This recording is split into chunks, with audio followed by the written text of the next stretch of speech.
Good evening everyone, स्वागत है एक बार फिर से आप सभी का सक्सेस पॉइंट इंडिया चैनल के जीके क्विज कार्यक्रम में। मैं राम तिवारी आप सभी के सामने लेकर के आए जीके क्विज और विविध एक दिवसीय परीक्षाओं पर पूछी गई प्रश्नोत्तरी का एक शॉर्ट क्लास। तो प्रारंभ करते हैं आज की इस क्लास को। आप सभी जुड़ जाइए इस क्लास में, ठीक है। और प्रारंभ करते हैं आज की इस क्लास को। और आज की क्लास में देखिए आपके सामने पहला प्रश्न है कि भारत के राष्ट्रपति मृत्युदंड की सजा प्राप्त दोषी को किस अनुच्छेद के तहत क्षमा प्रदान कर सकते हैं। प्यारे अभ्यर्थियों, ये सभी कक्षाएं आप सभी के लिए बेहद महत्वपूर्ण है और बहुत ही इम्पोर्टेंट है। क्लियर है? तो चलिए फिर देर किस बात की, फिर ठीक है, देखते हैं और समझते हैं आज की क्लास को। जैसे मैंने प्रश्न पूछा कि भारत के राष्ट्रपति मृत्युदंड की सजा पाए दोषी को किस अनुच्छेद के तहत मतलब माफ कर सकते हैं या क्षमा प्रदान कर सकते हैं। अनुच्छेद 52, अनुच्छेद 72, अनुच्छेद 370 या फिर अनुच्छेद 100, किस अनुच्छेद के तहत भारतीय राष्ट्रपति किसी सजा याफ्ता दोषी को क्षमा प्रदान कर सकते हैं। प्यारे अभ्यर्थियों, तो सही उत्तर होता है आपका आर्टिकल 72 यानी अनुच्छेद 72।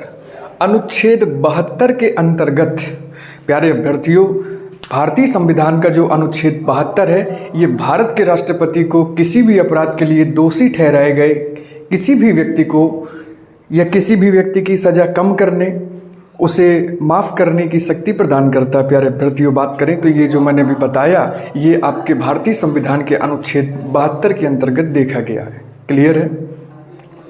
बात करें प्यारे अभ्यर्थियों अनुच्छेद 52 की, तो अनुच्छेद 52 आपका राष्ट्रपति से संबंधित है। तो वहीं आपका अनुच्छेद 370 जम्मू कश्मीर की विशेष स्थिति से संबंधित है। तो वहीं प्यारे अभ्यर्थियों आपका अनुच्छेद 100 संसद के सदनों में मतदान से संबंधित है। यहाँ तक क्लियर हुआ?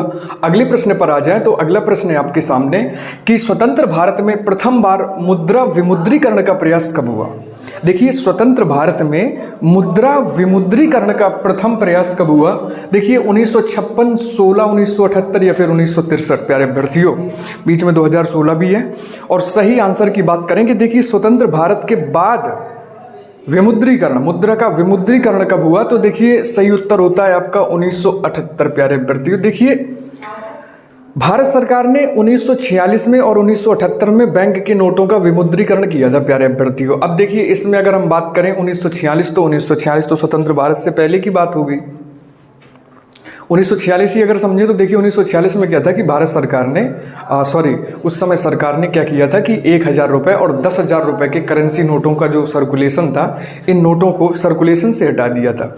यानी 10,000 के भी नोट चलते थे, 1000 रुपये के भी नोट चलते थे उस समय 1946 में। फिर इसके बाद क्या होता है प्यारे अभ्यर्थियों कि 1954 में 5000 रुपये के नोट एक बार फिर से आ गए सर्कुलेशन में। तो 1978 में जब मुद्रा का विमुद्रीकरण का प्रयास किया गया, आपके 1978 में मुद्रा विमुद्रीकरण का प्रयास किया गया, तो इन 5000 रुपये के नोटों को सर्कुलेशन से क्या कर दिया गया था, बाहर कर दिया गया था। प्यारे अभ्यर्थियों, यहाँ तक क्लियर हुआ? अगले प्रश्न पर आ जाएं तो अगला प्रश्न है आपके सामने कि किस भारतीय राज्य की मुख्य भूमि की तटरेखा सबसे लंबी है। किस भारतीय राज्य की मुख्य भूमि की तटरेखा सबसे लंबी है। प्यारे अभ्यर्थियों, केरल, महाराष्ट्र, ओडिशा या फिर गुजरात। और प्यारे अभ्यर्थियों, बात करें सही आंसर की, तो सही उत्तर होता है आपका डी ऑप्शन, गुजरात। गुजरात आपका बिल्कुल सही उत्तर होगा। प्यारे अभ्यर्थियों, देखिए भारत की जो तटीय सीमा की लंबाई है, भारत की तटीय सीमा की कुल लंबाई की बात करें तो 7516 किलोमीटर है। प्यारे अभ्यर्थियों, 7516 किलोमीटर लंबी भारत की तटीय सीमा की कुल लंबाई। अब इसमें भारत की जो तटरेखा पर है, तो भारत की तटरेखा पर कुल 9 राज्य स्थित हैं। 9 राज्यों के साथ साथ प्यारे अभ्यर्थियों आपके 4 केंद्र शासित प्रदेश भी इसमें स्थित हैं। ठीक है, तो इन राज्यों में सबसे अधिक जो है तो तटरेखा अगर बात करें तो प्यारे अभ्यर्थियों गुजरात की है।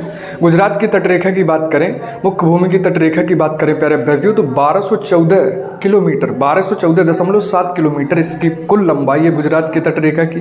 वहीं महाराष्ट्र की अगर बात करेंगे तो प्यारे अभ्यर्थियों महाराष्ट्र की जो तटरेखा की लंबाई है वो आपकी 652 किलोमीटर मिलेगी आपको। वहीं केरल की जो तटरेखा की लंबाई है प्यारे अभ्यर्थियों 569 किलोमीटर मिलेगी। तो वहीं ओडिशा की जो कुल लंबाई है तट की वो 476.7 किलोमीटर मिलेगी प्यारे अभ्यर्थियों। यहाँ तक क्लियर हुआ? चलिए अगले प्रश्न पर आ जाएं। इंदिरा गांधी अंतरराष्ट्रीय हवाई अड्डा कहां पर स्थित है? ग्रुप डी 2021 में पूछा गया। मुंबई, चंडीगढ़, दिल्ली या फिर चेन्नई? और सही आंसर की बात करेंगे प्यारे अभ्यर्थियों तो सही उत्तर होगा आपका दिल्ली। पालम एयरपोर्ट के नाम से भी पहले इसे जानते थे, बाद में इसका नाम परिवर्तन किया गया, इंदिरा गांधी इंटरनेशनल एयरपोर्ट किया गया, जो कि दिल्ली के पालम इलाके में स्थित है प्यारे अभ्यर्थियों। कुल लगभग 5100 एकड़ में फैला हुआ दिल्ली का एक इंटरनेशनल एयरपोर्ट प्यारे अभ्यर्थियों बात करें तो भारत में अगर बात करें अंतर्राष्ट्रीय हवाई अड्डों की प्यारे अभ्यर्थियों तो 34 अंतर्राष्ट्रीय हवाई अड्डे हैं जो कि किसी अंतर्राष्ट्रीय देश के साथ फ्लाइट शेयर करते हैं। क्लियर हुआ? अगले प्रश्न पर आ जाएं। अगला प्रश्न प्यारे अभ्यर्थियों, मद्रास राज्य का नाम तमिलनाडु किस वर्ष में परिवर्तित कर दिया गया? एसएससी जेई 2018 में पूछा गया था।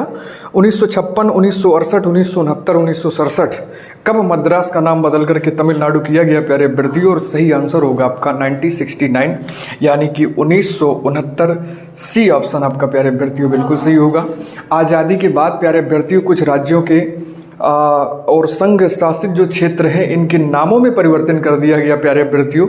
इसी नाम के परिवर्तन को लेकर के अगर हम बात करें प्यारे अभ्यर्थियों तो 1969 यानी 1969 में मद्रास का नाम बदल करके तमिलनाडु किया गया था प्यारे अभ्यर्थियों।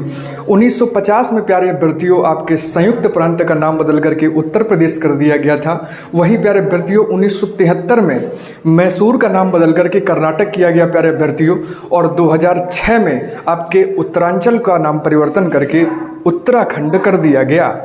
यहां तक क्लियर हुआ प्यारे अभ्यर्थियों आप सभी को? चलिए आगे चलें। तो अगला प्रश्न प्यारे अभ्यर्थियों एसएससी सीजीएल 2016 में पूछा गया, बेहद ही आसान है कि रेशम कीट कहां पर पलते हैं? तुलसी की पत्ती पर, करी पत्ते पर, गुलाब की पत्ती पर या फिर सहतूत की पत्ती पर? और प्यारे अभ्यर्थियों मलबेरी नाम सुना होगा आपने, मलबेरी यानी कि सहतूत। तो सहतूत आपका प्यारे अभ्यर्थियों बिल्कुल सही है। जो रेशम का कीड़ा होता है प्यारे अभ्यर्थियों, ये रेशम का कीड़ा आपके कीट वर्ग का प्राणी माना गया है। रेशम का कीड़ा कीट वर्ग का प्राणी माना गया है। रेशम कीट जो है ये मलबेरी यानी कि सहतूत के पत्ती पर पलता है, इन्हीं को खाता है। और प्यारे अभ्यर्थियों इन कीटों के लार्वा से ही रेशम प्राप्त होता है। इन कीटों का जो लार्वा होता है इस लार्वे से रेशम प्राप्त होता है। रेशम प्राप्त करने की बहुत सारी विधियां भी हैं। इस पूरे प्रोसेस को हम प्यारे अभ्यर्थियों सेरीकल्चर के नाम से जानते हैं। सेरीकल्चर यानी रेशम कीट पालन उद्योग जो होता है इसे सेरीकल्चर के नाम से जानते हैं। यहाँ तक क्लियर हुआ? तो आ जाएं अगले प्रश्न की ओर। अगला प्रश्न प्यारे अभ्यर्थियों की पुलिट्जर पुरस्कार किस क्षेत्र में दिया जाता है? दिल्ली पुलिस कांस्टेबल 2017 में पूछा गया। पुलिट्जर पुरस्कार किस क्षेत्र में दिया जाता है? पत्रकारिता, खेल, चिकित्सा या फिर अंतरिक्ष?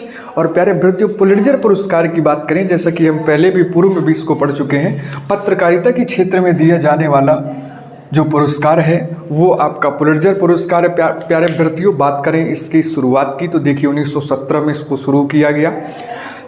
अमेरिकी एक प्रकाशक थे प्यारे अभ्यर्थियों, जोसेफ पुलिट्जर नाम था उनका। जोसेफ पुलिट्जर ने 1917 में इसे प्रारंभ किया। वर्तमान में इस पुरस्कार के देखरेख का कार्य आपका कोलंबिया विश्वविद्यालय करता है प्यारे अभ्यर्थियों। लगभग 20 से 21 श्रेणियों के बीच में प्रदान किया जाने वाला एक पुरस्कार है प्यारे अभ्यर्थियों, जिसमें लगभग $10,000 की अनुमानित पुरस्कार राशि प्रदान की जाती है। क्लियर हुआ? अगले प्रश्न पर आ जाएं। यूपी SSSC 2023 में पूछा गया था, देखिए उत्तर प्रदेश बीसी सखी योजना कब शुरू की गई? उत्तर प्रदेश बीसी सखी योजना कब शुरू की गई? 20 मई 2020, 21 मई 2020, 5 जून 2021 या फिर 11 अप्रैल 2022? उत्तर प्रदेश बीसी सखी योजना प्यारे अभ्यर्थियों 22 मई 2020 को, हमेशा याद रखिएगा इस डेट को कि 22 मई 2020, सॉरी यहाँ पे 21 नहीं 22 होगा, ठीक है। तो 22 मई 2020 को उत्तर प्रदेश के मुख्यमंत्री माननीय योगी आदित्यनाथ जी के द्वारा इस योजना को प्रारंभ किया गया प्यारे अभ्यर्थियों। इस योजना की बात करें तो प्यारे अभ्यर्थियों इस योजना के तहत ग्रामीण क्षेत्रों में महिलाओं को बैंकिंग सेवाओं के साथ जोड़ने के लिए, जागरूकता बढ़ाने के लिए और बैंकों की जो सुविधाएं होती हैं वो बैंकों की सुविधाएं मुहैया कराने के लिए इसमें एक प्रशिक्षण दिया जाता है।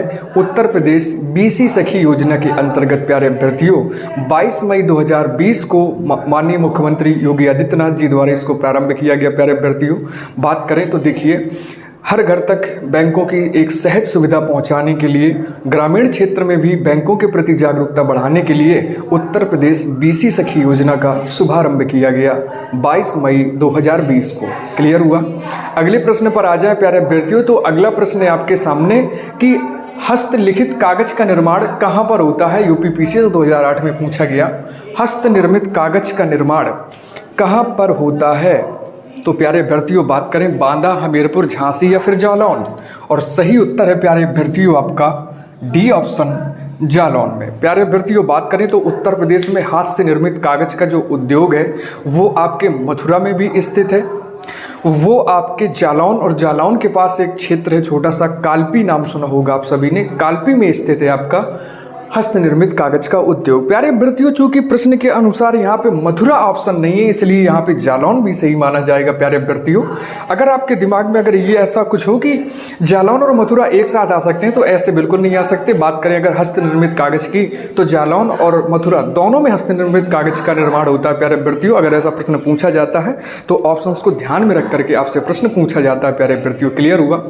वहीं प्यारे अभ्यर्थियों बात करें कागज लुगदी उद्योग की, तो ये प्यारे अभ्यर्थियों ये उद्योग कागज लुगदी उद्योग आपका प्यारे अभ्यर्थियों आपका सहारनपुर में स्थित है। जबकि पेपर वर्क्स के लिए, पेपर निर्माण के लिए प्यारे अभ्यर्थियों सहारनपुर है, रामपुर है, उन्नाव है, रायबरेली है, उत्तर प्रदेश के इन विशेष क्षेत्रों को जाना जाता है। क्लियर हुआ। अगले प्रश्न पर आ जाएं। अगला प्रश्न है आपके सामने कि हाल ही में खबरों में रहा नालंदा विश्वविद्यालय किस राज्य में स्थित है। प्यारे अभ्यर्थियों ये दोनों आपके करंट अफेयर के क्वेश्चन है। हाल ही में खबरों में रहा नालंदा विश्वविद्यालय किस राज्य में स्थित है प्यारे अभ्यर्थियों। और बात करें सही आंसर की तो सही उत्तर होगा प्यारे अभ्यर्थियों आपका सी ऑप्शन यानी कि बिहार। बिहार की बात करेंगे प्यारे अभ्यर्थियों तो देखिए अभी हाल ही में नालंदा विश्वविद्यालय को लेकर के प्रधानमंत्री मोदी ने बिहार के राजगीर में, प्रधानमंत्री नरेंद्र मोदी ने क्या किया है कि बिहार के राजगीर में प्राचीन खंडरों के पास एक नए नालंदा विश्वविद्यालय का एक लोकार्पण किया, उसका उद्घाटन किया, शुभारंभ किया। प्यारे अभ्यर्थियों 5वीं शताब्दी में कुमारगुप्त द्वारा स्थापित ये नालंदा विश्वविद्यालय जिसे 1193 में बख्तियार खिलजी द्वारा ध्वस्त कर दिया गया, जला करके नष्ट कर दिया गया, जिसमें हमारे भारत का बहुत सारा एक इतिहास का जो भाग है वो जल करके खाक हो गया। प्यारे अभ्यर्थियों बाद में कुल मिलाकर के इसे यूनेस्को में भी दर्ज किया गया।